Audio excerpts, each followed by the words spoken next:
Hello boys and girls, ladles and jelly spoons. Welcome back to my channel. Swing Wing Sing here, and today we are going to build a classic bomber aircraft from the post World War II era. This is the English Electric Canberra. Now I'm not going to get into the history of why the Canberra was designed and manufactured. You can get enough of that information on the internet. Now, reading through a lot of those documents online, the summary that I gathered was that the British had an acute case of malaria, in the sense that they did not want to let their mosquitoes go. But alas, the mosquitoes had lost their sting. They were old enough and had to be retired. The Germans had already built jet aircraft in the Second World War. The Americans were already building, and the British thought, why should we be left behind? And thus became the Canberra what it is, a jet bomber. So here we are, and we begin the first step, which is the assembly of the cockpit. And here you can see me cutting out the cockpit floor and seat parts from the sprues. You can see a very rudimentary seat.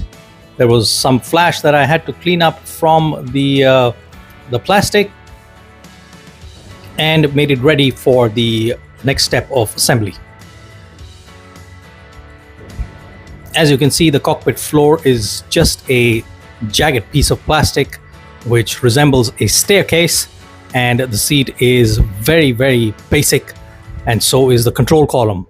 I did not go for any further detailing in the cockpit because I was too lazy to do that. And so here you see I've assembled the cockpit exactly as it is given in the instructions. Now I'm at step 2 of the instructions, and it shows that you need to assemble the dashboard and then close the fuselage halves. But lo behold, here is a very confusing step. Part number 43, it shows that you need to assemble it from the outside, but you cannot do it. You have to assemble the glass pieces from the inside of the fuselage before you decide to close the fuselage halves together.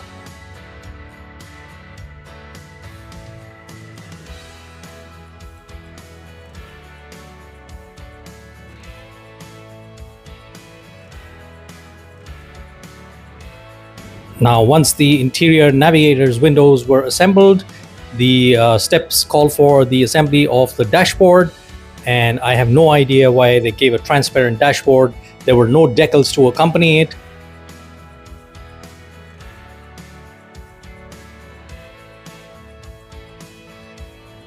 So here you can see now I am assembling the two fuselage halves together after all the interior parts have dried up. And even though the kit is about more than half a century old, you can see that the fuselage really aligns very, very well. And I got my Fevicryl cyanoacrylate glue and used it on the fuselage seam, and you can see that the seam has connected very well. It hardly leaves any gap, though of course you will have to address it at a later stage with putty. Alright, so time to assemble the horizontal stabilizers. This piece seemed to be a little difficult to get off, but the usual cleanup of flash from the parts. The plastic is really thick down here, but it fits very nicely. As you can see, the alignment is absolutely perfect. There is no gap whatsoever, and a little bit of cleanup makes the part look very nice indeed. I then moved on to the assembly of the wing halves. The wings are divided into the upper and lower halves, and I did the same cleanup of flash from the places where the sprues had cut out. That had to be done as a mandatory step with almost every single part in this kit. And once all the cleanup was done, then I assembled the top and the bottom surfaces of the wing. The alignment was a little wonky here. It left a lot to be desired, but with a little bit of wiggling around and stuff like that, you can expect it to fit nicely. And again, I used my Fevikwik cyanoacrylate glue to fix the parts together.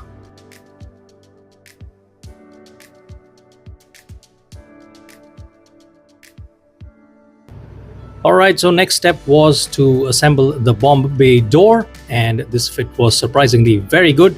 It aligned absolutely perfectly with the fuselage seam down there.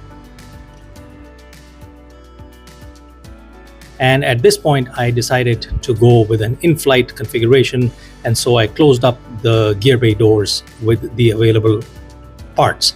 And those parts fit pretty nicely, and so did the elevators here. The elevators needed a little bit of precise setting by looking at it from the front angle.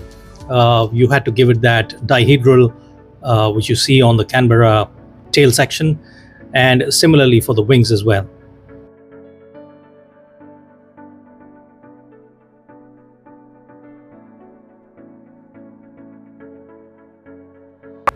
Alright, so then I moved on to the assembly of the drop tanks, and here you can see that even the drop tanks halves, they fit absolutely flawless.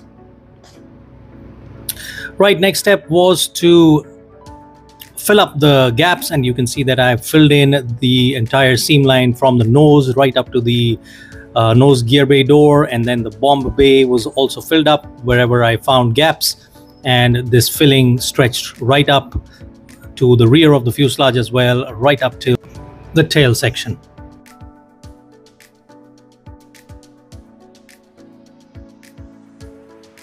Right, next step was to assemble the exhaust nozzle, and that was also a pretty simple fit. And then the front of the engine with the cowling, and this also went in pretty nicely, but it left a gap which had to be filled up later. I then assembled the wings together, again looking from the front, making sure that the dihedral angle is as per the requirements.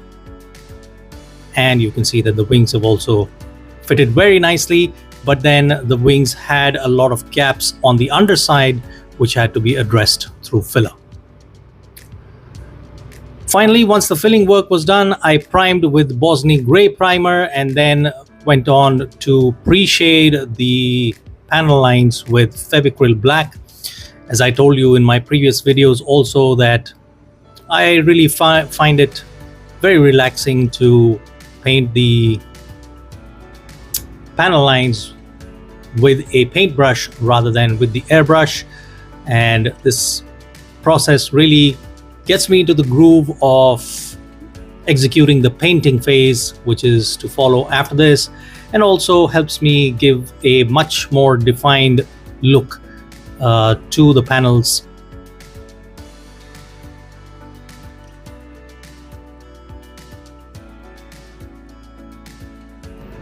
Right, and then I went on to the painting of the underside of the Canberra, and this is the Fevicryl Grey, which I have simply produced by mixing Fevicryl white and black with more white and less of black to get a grayish shade for the underside.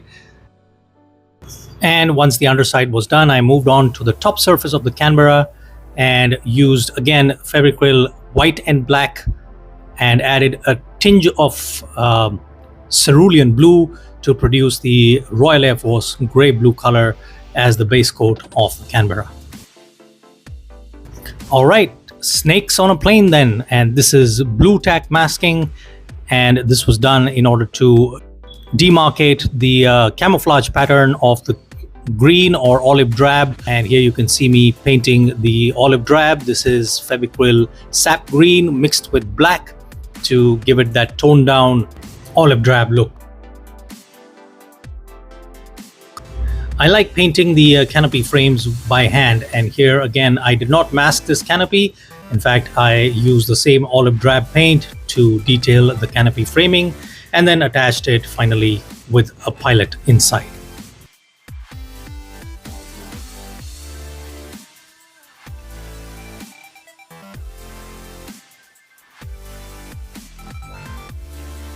Okay, so time for the weathering. I wanted to show a subtle bit of weathering because this aircraft had been used in action during the Indo-Pakistan War of 1971.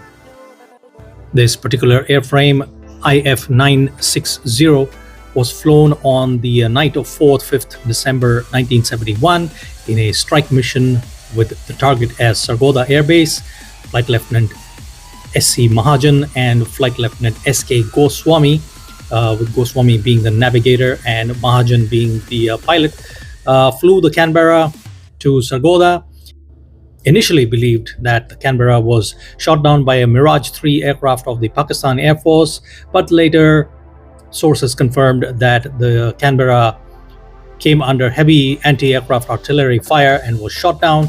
Both SC Mahajan and SK Goswami ejected from the stricken aircraft and were taken prisoner of war. The fate of both is unknown till date. They do feature in the list of 54 prisoners of war that have not been repatriated by Pakistan till date. That's a sad history, but that comes with the commitment to duty that these brave young officers on that particular day performed without thinking twice about their own safety. Anyway, getting back to the model, so here you can see that I have finally toned down the weathering a lot by wiping off the excess with a kitchen towel.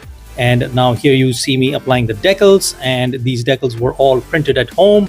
The IF 960 decal and also the Indian Air Force roundels and pin flashes. These were all printed at home. The original decals, as you must have seen in the unboxing video, are the Royal Air Force and Royal South African Air Force decals.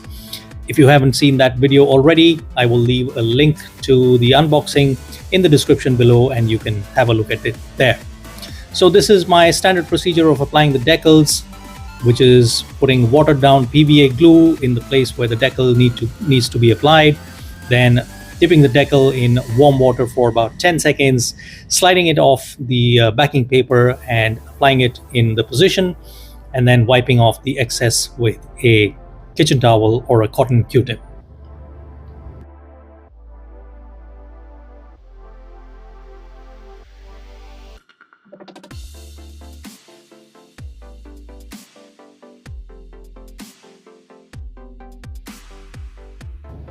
So here we are. This is the final finished model, the English Electric Canberra B158 from No. 5 Squadron Tuskers.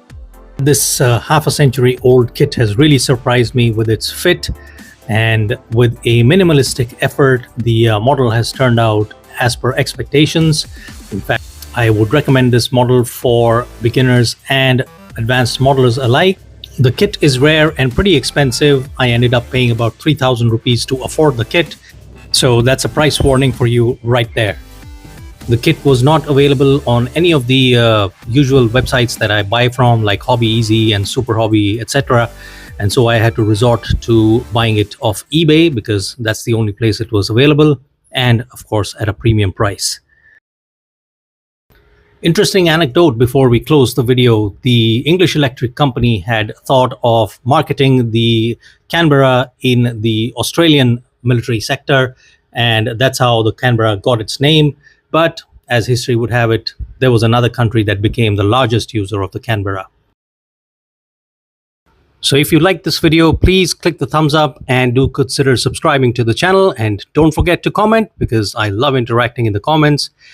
Thank you very much, ladies and gentlemen. I'll see you again in the next video. Bye-bye. Take care.